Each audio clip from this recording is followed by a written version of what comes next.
اس کے بعد امام مہدی رضی اللہ تعالیٰ عنہ 7 یا 8 یا 9 سال مسلمانوں کے خلیفہ رہ کر 49 سال کی عمر میں وصال فرمائیں گے۔ حضرت عیسیٰ علیہ السلام آپ کے جنازے کی نماز پڑھا کر دفن فرمائیں گے۔ اس کے بعد تمام چھوٹے بڑے انتظامات حضرت عیسیٰ علیہ السلام کے ہاتھ میں آ جائیں گے۔ آپ کی خدمت میں دور دراز کے لوگ جو دجال کے دھوکے فریب سے بچے رہے ہوں گے حاضر ہوں گے۔ آپ ان کو جنت میں عظیم درجات کی خوشخبری دے کر دلاسا و تسلی دیں گے۔ پھر لوگ اپنے اپنے وطن واپس ہو جائیں گے۔ مسلمانوں کی ایک جماعت آپ کی خدمت و صحبت میں رہے گی۔ حضرت عیسیٰ علیہ السلام مقام فج الروحہ میں تشریف لے جائیں گے۔ وہاں سے حج یا عمرہ یا دونوں کریں گے۔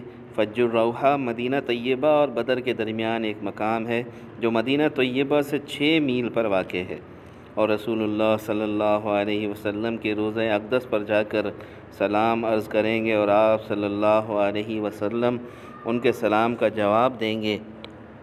لوگ امن و چین کی زندگی بسر کر رہے ہوں گے کہ یاجوج ماجوج کی دیوار ٹوٹ جائے گی جو ذوالقرنین بادشاہ نے تعمیر کی تھی۔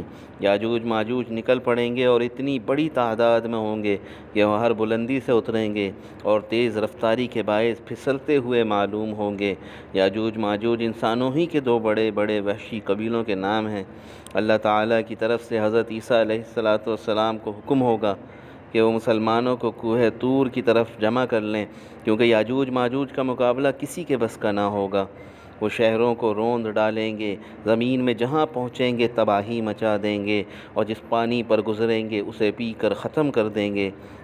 ان کی ابتدائی جماعت جب بحیرہ تبریہ پر گزرے گی تو اس کا پورا پانی پی جائے گی، اور جب ان کی آخری جماعت وہاں سے گزرے گی تو اسے دیکھ کر کہے گی یہاں کبھی پانی کا اثر تھا۔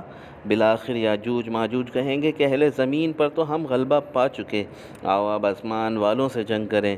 حضرت عیسیٰ علیہ السلام اور ان کے ساتھی اس وقت محصور ہوں گے۔ غذا کی سخت قلت کے باعث لوگوں کو ایک بیل کا سر 100 دینار سے بہتر معلوم ہوگا، یعنی مال کی اتنی اہمیت نہیں ہوگی جتنی غذا کی ہوگی۔ کوہ طور مصر کے قریب مدین کے پاس ہے۔ لوگوں کی شکایت پر حضرت عیسیٰ علیہ السلام یاجوج ماجوج کے لیے بددعا فرمائیں گے۔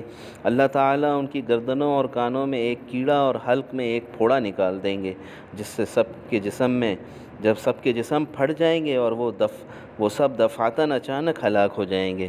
اس کے بعد حضرت عیسیٰ علیہ السلام اور ان کے ساتھی کوہ طور سے زمین پر اتریں گے، مگر پوری زمین یاجوج ماجوج کی لاشوں کی چکناہٹ اور بدبو سے بھری ہوگی، جس سے مسلمانوں کو تکلیف ہوگی۔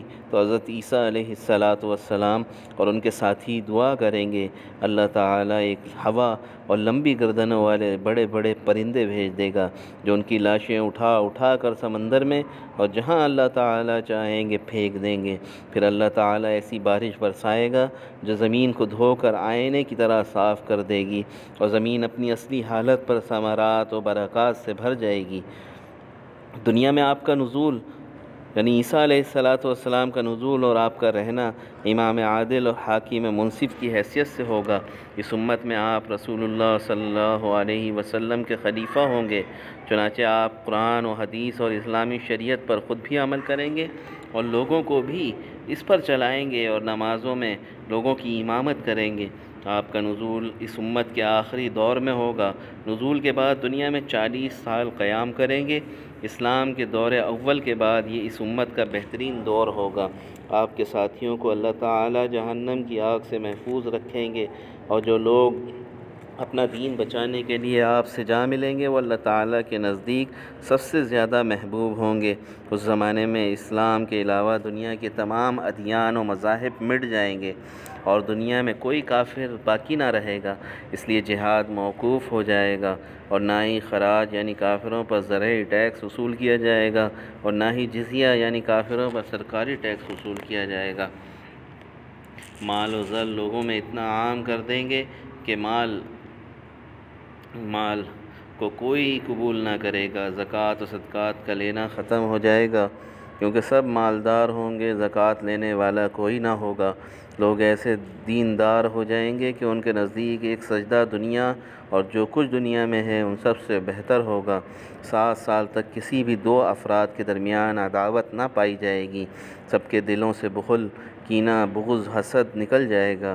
40 سال تک نہ کوئی مرے گا نہ بیمار ہوگا، ہر زہریلے جانور کا زہر نکال لیا جائے گا، سانپ اور بچھو بھی کسی کو ایذا نہ دیں گے، بچے سانپ کے ساتھ کھیلیں گے، یہاں تک کہ بچہ اگر سانپ کے منہ میں بھی ہاتھ ڈال دے گا تو اسے نقصان نہ پہنچائے گا، درندے بھی اس کو کچھ نہ کہیں گے، آدمی شیر کے پاس سے گزرے گا تو شیر نقصان نہ پہنچائے گا، حتیٰ کہ کوئی لڑکی شیر کے دانت کھول کر دیکھے گی تو اسے کچھ نہ کہے گا۔ اونٹ شیروں کے ساتھ، چیتے گائیوں کے ساتھ اور بھیڑیے بکریوں کے ساتھ چریں گے، بھیڑیا بکریوں کے ساتھ ایسا رہے گا جیسے کتا ریوڑ کی حفاظت کے لیے رہتا ہے۔ زمین کی پیداواری صلاحیت اتنی بڑھ جائے گی کہ بیج ٹھوس پتھر میں بھی بویا جائے گا تو اگ آئے گا، ہل چلائے بغیر بھی ایک مٹھ سے 700 گندم کے دانے پیدا ہوں گے، ایک انار اتنا بڑا ہوگا کہ اسے ایک جماعت کھائے گی اور اس کے چھلکے کے نیچے لوگ سایہ حاصل کریں گے، دودھ میں اتنی برکت ہوگی کہ دودھ دینے والی ایک اونٹنی لوگوں کی بہت بڑی جماعت کو، ایک گائے پورے قبیلے کو اور ایک بکری پوری برادری کو کافی ہو جائے گی۔ غزوہ نزول عیسیٰ علیہ السلام کے بعد زندگی بڑی خوشگوار ہوگی۔ مد ایک پیمانہ ہے جو عہد رسالت میں رائج تھا، ہمارے وزن کے حساب سے اس کا وزن 28 تولہ 3 ماشہ ہوتا ہے۔